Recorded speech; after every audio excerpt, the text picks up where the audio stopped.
کہ گنڈا پور ایک فیصلہ کن اعلان کرنے والا ہے، اور وہ فیصلہ کن اعلان کیا ہوگا اس کی قیاس آرائیاں کی جا رہی تھی کہ وہ اس طرح کا اعلان کرے گا کہ فلاں تاریخ کو وہ ایک بڑا جلوس لے کر پشاور سے آئے گا اور اڈیالہ جیل پر جلگار ہوگی، یا اس طرح کا کوئی اور اعلان، واللہ عالم کیا اعلان کرنا تھا کیا نہیں کرنا تھا، لیکن گنڈا پور نے اعلان نہیں کیا۔ اعلان نہ کرنے کی دو ہی وجوہات ہو سکتی ہیں، یا تو اس کے پاس اعلان تھا ہی نہیں، اس نے اعلان کرنا ہی نہیں تھا، یا پھر اگر اس نے کوئی اعلان کرنا تھا تو اس نے 5000 کا مجمع دیکھ کر یہی کو کہا کہ اعلان کو چھوڑو، لعنت بھیجو اس جلسے پر اور واپس گھر چلتے ہیں، اور واپس لوٹ گیا۔ اور پھر یہاں پی ٹی آئی کے اندر کچھ لوگوں کے اندر اسلام آباد میں یہ چیمے گوئیاں ہو رہی ہیں کہ گنڈا پور ملا ہوا ہے، اور یہ چیمے گوئیاں پہلی مرتبہ نہیں ہو رہی، پتہ نہیں کب سے ہو رہی ہیں، لیکن اب ان میں زیادہ تیزی آ گئی ہے۔ ایک تو یہ ہے کہ لوگ اس 70,000 کے یا 1,00,000 کے جلوس کو ڈھونڈتے رہے جو سکڑ کر 1,000 کا رہ گیا تھا، اور پھر اتنی دیر سے آیا، اور پھر اس نے کوئی اعلان بھی نہیں کیا، بس یہی کہا کہ پختونخوا صوبے پر ہماری گرفت بہت ہوتی ہے، وہاں بہت مضبوط ہے، وہاں آپ آ کر جلسہ کریں، ایسی کی تیسی اگر وہاں کوئی کسی کو کچھ کہہ جائے، بھئی تو یہ بتانے کی کیا ضرورت ہے، پختونخوا میں آپ کی حکومت ہے، وہاں پی ٹی آئی کے جلسہ کون روک سکتا ہے۔ لیکن اس نے پھر بھی یہ اعلان کرنے کی ضرورت محسوس کی کہ ہماری گرفت ہے، وہاں جو جلسہ ہوگا اس کو کوئی روک نہیں سکے گا۔ اب کیسے روک سکے گا، حکومت آپ کی ہے۔ تو یہ جلسہ اس طرح ختم ہوا۔ جہاں تک پی ٹی آئی کے سوشل میڈیا کا تعلق ہے، عمران ریاض سے لے کر صابر شاکر تک ان کے درجنوں، اگر بیسیوں نہیں تو درجنوں ولاگر انہوں نے ولاگ بھی کیے اور سوشل میڈیا پر ٹویٹس کی بھرمار کر دی جو سب کے سب جعلی تھے۔ ان کو دن کے وقت ہی پتہ چل گیا تھا کہ جلسہ ناکام ہے۔ 5 بجے تک جلسہ گاہ میں 500 آدمی بھی نہیں تھے، جبکہ جلسہ کی جو ٹائمنگ تھی وہ حکومت کی طرف سے 4 سے لے کر 7 بجے تک اجازت دی گئی تھی۔ ان کا اپنا اعلان تھا کہ ہم نے 2 بجے جلسہ شروع کر دینا ہے۔ ویسے جلسہ ان کا صبح سے شروع تھا، یعنی اسٹیج پر لوگ موجود تھے، اور ان کے جو لیڈرشپ ہے ان کا یعنی پاکستان سے کمٹمنٹ کی حالت یہ ہے کہ رسمی طور پر ہر سیاسی پارٹی جلسہ شروع کرنے سے پہلے پاکستان کا قومی ترانہ بجاتی ہے، اور یہ ایک ٹریڈیشن ہے۔ تو پی ٹی آئی نے بھی ترانہ بجایا، لیکن جب وہ ترانہ شروع ہوا تو اسٹیج پر جتنے بھی پی ٹی آئی کے قائدین بیٹھے ہوئے تھے وہ بیٹھے ہی رہے، وہ کھڑے نہیں ہوئے۔ حالانکہ یہ ایک پروٹوکول ہے کہ جب قومی ترانہ بجتا ہے تو لوگ اٹھ کر کھڑے ہو جاتے ہیں، لیکن وہاں کوئی آدمی کھڑا نہیں ہوا،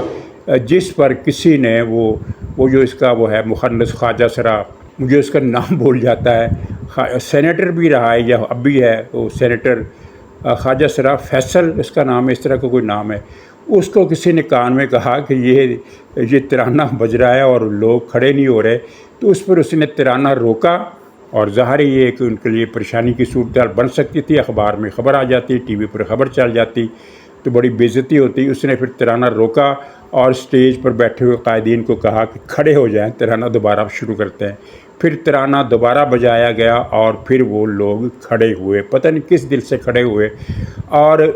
جلسے کی تقریروں کا موڈ یہ تھا کہ جیسے پختون قبیلے نے پنجاب کے قبیلے پر حملہ کیا ہے، اور وہ جو ان کا ایک مداری ہے شیر مروت، اس نے تو کھلم کھلا دھمکیاں دی پنجاب کو کہ میں 50,000 پختون لے کر آؤں گا اور پنجاب پر جلغار کروں گا اور پتہ نہیں کیا کر دوں گا، کچھ نہیں کر سکیں گے۔ اور اب اس جلسے کی اس بری طرح ناکامی کے بعد تو ان کے اعصاب ایسے ٹوٹے ہیں، اور ان کا وہ جو چھتر پولا خود پارٹی کارکنوں کی طرف سے شروع ہو گیا ہے، اب تو یہ میرے خیال میں کسی ارادے کا باندھنا بھی ان کے لیے مشکل ہو جائے گا۔ اور جیل کے اندر عمران خان اس صورتحال کو ظاہر ہے اپنے ذرائع سے بالواسطہ طریقے سے کسی نہ کسی سے پوچھ رہا ہوگا، ٹی وی پر بھی دیکھ رہا ہوگا کہ کیا بنا۔ اور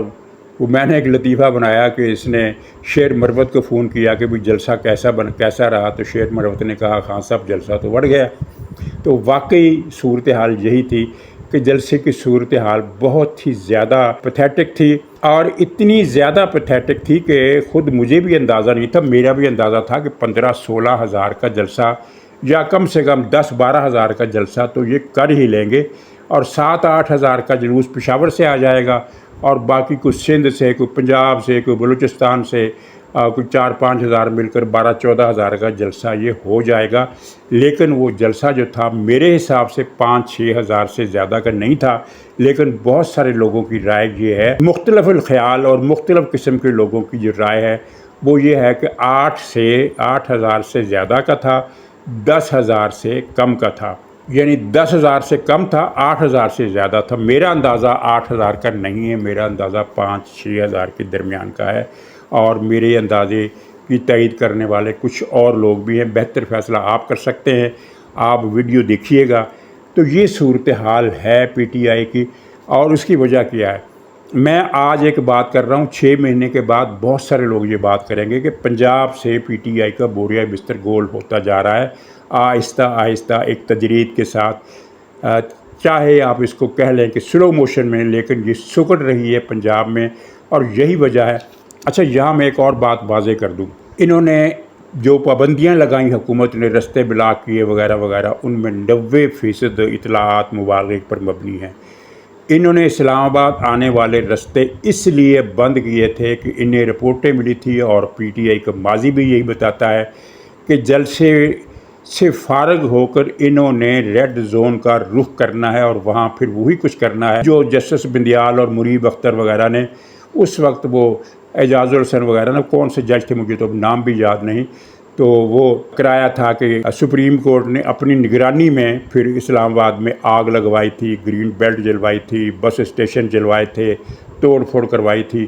تو وہ سارا نگرانی میں اس لیے کہہ رہا ہوں کہ ایک تو سپریم کورٹ کا آرڈر تھا کہ بھی ان کو آنے دو اور جو کرنا چاہتے ہیں کرنے دو، اور دوسرا یہ کہ جب یہ سب کچھ ہو چکا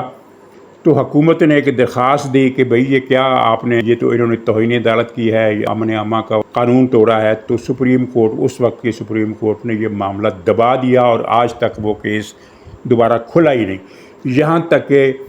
تینوں چاروں بندیالیوں نے ایک حکم دیا کہ یہ تمام انٹیلیجنس ادارے اور امن و امان قائم کرنے والے ادارے، police, F I A, I S I, M I وغیرہ جو بھی ہے، وہ سب اپنی اپنی رپورٹ دے کہ اس دن کیا ہوا۔ سب نے رپورٹیں دی، سب نے پی ٹی آئی کو قصوروار قرار دیا، وہ رپورٹیں دبا کر بیٹھ گیا۔ تو حکومت کو یہ خطرہ تھا کہ انہوں نے کچھ نہ کچھ کرنا ہے۔ ان میں سے اگر 200 آدمی بھی فرض کیجئے ریڈ زون میں پہنچ جاتا ہے، تو 200 آدمی کی بھی کسی نہ کسی بلڈنگ کو، ریلوے سروس کو، کسی نہ کسی چیز کو آگ تو لگا ہی دینی تھی۔ ان کی ٹریننگ ہی ایسی ہے، دہشت گردی کی ٹریننگ ان کی، اور جیسا کہ ہوا جلسہ گاہ سے کچھ فاصلے پر ایک چنگی ہے، چنگی نمبر 26 اس کو کہتے ہیں، یا پتہ نہیں کیا نمبر اس کا، کیا نام ہے اس کا،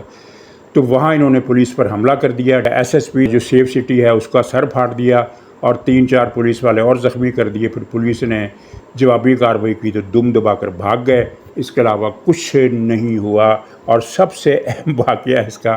گنڈا پور کا فراڈ تھا، جو اس نے پی ٹی آئی کے ساتھ ایک مرتبہ پھر کیا۔ 70,000 کا جلوس، 1.25 کا جلوس، اور اوپر یہ بات ہے کہ میں تو جلوس لے کر جاؤں گا ہی نہیں۔ اچھا، اب ہونے کیا والا، اس سے پہلے میں 2-3 فقروں میں تبصرہ ان کی تقریروں پر۔ ایک تو محمود اچکزئی صاحب نے جو خطاب کیا، انہوں نے قرآن کی ایک آیت پڑھی اور اس کا غلط ترجمہ کیا۔ قرآن میں جنت والوں کا ذکر تھا، لیکن اس کا ترجمہ انہوں نے یہ کیا کہ برے لوگ اور اچھے لوگ برابر نہیں ہو سکتے، لہذا شہباز شریف کی حمایت کرنا پتہ نہیں گناہ ہے یا کیا ہے، یہ بات اس طرح کی عجیب و غریب۔ خیر، اس کو چھوڑے۔ جو اصل بات انہوں نے کی وہ مایوسی کا کھلم کھلا اظہار تھی۔ انہوں نے جلسہ کی طرف دیکھ کر یہ اشارہ کیا کہ اس طرح کا ہجوم انقلاب نہیں لا سکتا۔ حضور، یہ بات پوری دنیا پہلے سے کہہ رہی ہے، آپ کو آج پتہ چلا ہے۔ دوسرا اس میں خطاب کیا ایک حامد رضا مولوی ہے فیصل آباد کا، وہ جو سنی کونسل کا سربراہ، اس نے کہا عمران خان پر ملٹری ٹرائل جو ہوگا وہ ہماری لاشوں پر ہوگا۔ اچھا، یہ جو حامد رضا ہے یہ سیاسی طور پر پہلی ایک زندہ لاش ہے۔ یہ فیصل آباد شہر میں یا اپنے محلے میں یا اپنی کالونی میں 50 افراد کا جلوس نہیں نکال سکتا، 75 افراد کا جلسہ نہیں کر سکتا، یعنی جو خود ایک پہلے ہی زندہ سیاسی لاش ہے، زندہ لاش ہے، وہ کہہ رہا ہے کہ ہماری لاشوں پر سے عمران خان کو ملٹری ٹرائل۔ وہ ملٹری ٹرائل اب ہونے والا ہے، اب دیکھتے ہیں کہ تمہاری لاش،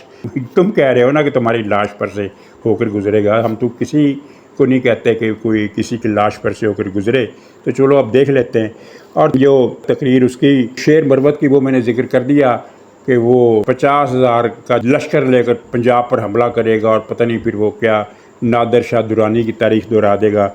اور ایک تقریر اس کی تھی، وہ جو گلگت کا محاشے ہے، دہشت گرد مولوی جو گلگت کو بھارت کے ساتھ ملانے کے لیے سرگرم ہے اور ریاست پڑوسی ملک کا لحاظ کرتے ہوئے اس کے خلاف کوئی کارروائی کرنے سے گریز کر رہی ہے، اس نے بھی تقریر کی اور کہا کہ پتہ نہیں یہ پاکستان کے خلاف FIR ہے، یہ پاکستان کو سزائے موت ہے۔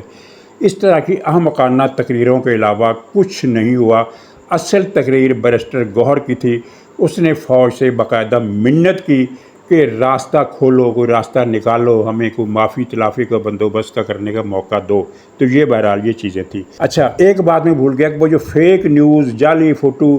ثوابی کے جلسے کی فوٹو بھی چلا دی انہوں نے، یوم آزادی پاکستان 14 اگست کے جلسے جلوس بھی انہوں نے اسی میں ٹھوک دیے سنگجانی کے جلسے میں۔ تو وہ جو الوی ہے ان کا ٹھگوں کا IG، چوروں اٹھائی گروہ کا ایک فراڈیا، اس نے بھی فیک نیوز، فیک تصویریں چلا دی اور پھر اس کو اتنی گالیاں پڑیں کہ اس نے کوئی گھنٹے 1.5 گھنٹے کے بعد جب اس میں گالیوں کا کوٹا پورا ہو گیا، بلکہ اس کی طلب سے زیادہ ہو گئی گالیاں، تو پھر اس نے وہ ٹویٹ ڈیلیٹ کر دی اور معذرت بھی کر دی۔ لیکن عمران ریاض ہو گیا، وہ جعفر صابر، کیا نام ہے اس کا، منحوس کا مجھے نام ہی یاد نہیں رہتا، وہ ہو گیا، اور دوسرے کو 50 60 20 25 15 20 جتنے بھی تھے ولاگر ان کے ٹویپ ان کے، انہوں نے سمندر پار بیٹھے ہوئے جو پاکستانی PTI کے، ان لوگوں نے بڑے فیک ویڈیو جاری کیا۔ اور مجھے لطیفہ یاد آ گیا، جب ان کا لاہور میں جلسہ تھا، عمران خان جب بھی گرفتار نہیں ہوا تھا، تو لاہور میں اس کا ایک جلسہ تھا، شاید لبرٹی میں یا وہ گراؤنڈ میں، کوئی وہ جو کرکٹ کا گراؤنڈ ہوتا ہے اس میں جلسہ تھا، واللہ عالم کون سا جلسہ تھا مجھے یہ یاد نہیں ہے، لیکن یہ یاد ہے کہ اس جلسے میں انہوں نے دوسرے ملکوں کی تصویریں بھیج دی۔ وہ ایک برازیل کا وہ جو کیپٹل ہے، پرانا کیپٹل جو ہے ریو ڈی جنیرو، اب تو کیپٹل کا نام ہے برازیلیا، چھوٹا شہر ہے، ریو بہت بڑا شہر ہے، Rio de Grande, Rio de Janeiro, یہ ریو ڈی جنیرو یعنی برازیل کا پہلا کیپٹل تھا اور بہت بڑا شہر ہے۔ وہاں ایک سال کے سال میلہ ہوتا ہے، ریو کارنیوال، بہت بڑا کارنیوال ہوتا ہے، اس کارنیوال میں لاکھوں افراد شرکت کرتے ہیں۔ انہوں نے اس کی فوٹو دے دی، اور وہ جو جھوٹے بدماشوں کا ان کا دب اکبر ہے علی محمد خان، اس نے بارسلونا، اسپین کا کچھ شہر ہے، وہاں کو فٹ بال میچ کے اندر تماشائی بیٹھے ہوئے تھے، وہ بہت بڑا اسٹیڈیم تھا بارسلونا کا۔ ظاہر ہے وہ جو لیٹن امریکہ ہے، چاہے یہ مغربی یورپ کے جو 2 ملک ہیں، اسپین اور پرتگال، یہ ساری ایک ہی قوم ہے نا، جنوبی امریکہ بر اعظم اور وسطی امریکہ اور اسپین، پرتگال، یہ ساری ایک ہی قوم ہے جو پھیلی ہوئی ہے، اور دنیا میں فٹ بال کی سب سے بڑی شوقین یہی قومیں ہیں۔ تو وہاں جب فٹ بال ہوتا ہے تو ہمارے ہاں جو کرکٹ کے بڑے بڑے میچ ہوتے ہیں ان کے سامنے کچھ بھی حیثیت نہیں رکھتے۔ وہ بہت بڑا جلسہ تھا، تو اس یہ دب اکبر نے، علی محمد خان نے، وہ بارسلونا کا جو اسٹیڈیم تھا وہ اٹھا کر، اور پتہ نہیں اس نے کیا کیا، اس طرح کی یہ چیزیں کرتے ہیں۔ تو کل بھی سارا دن یہی ہوتا رہا کہ ایک کے بعد ایک فیک ویڈیو آتی رہی کہ یہ دیکھ لو کتنا بڑا جلسہ ہے، جلسہ شروع ہونے میں ابھی اتنے گھنٹے اور یہ ابھی سے کام شروع ہو گیا۔ ناظرین، اب ریاست نے جو دیکھنا تھا وہ دیکھ لیا، ریاست نے جلسے کی اجازت دی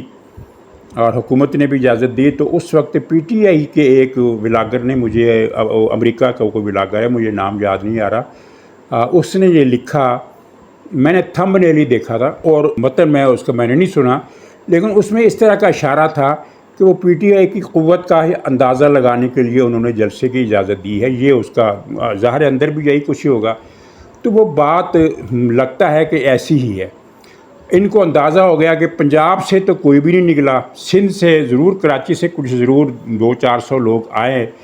جلوس لے کر یا کس طرح بھی، لیکن پنجاب سے کوئی نہیں پہنچا۔ اکا دکا ضرور پہنچے، کوئی ایک آدھ گجرانوالا سے نکل گیا، کوئی ایک آدھ مرید کے سے پہنچ گیا ہوگا، کوئی ایک آدھ فیصل آباد سے چلا گیا ہوگا، لیکن مجموعی طور پر پنجاب کی نمائندگی اس میں 0 تھی، سندھ کی نمائندگی، کراچی کی اور بلوچستان کے ملا کر، تینوں صوبوں کو ملا کر 5% نمائندگی کر لیں، پنجاب، سندھ، بلوچستان، اور 95% لوگ پختونخوا سے آئے تھے۔ اور وہ جو 95% لوگ پختونخوا سے آئے تھے ان کی بھی 3 کیٹیگریاں، ایک تو سرکاری ملازم تھے جو صوبائی حکومت کے حکم پر وہاں پہنچے،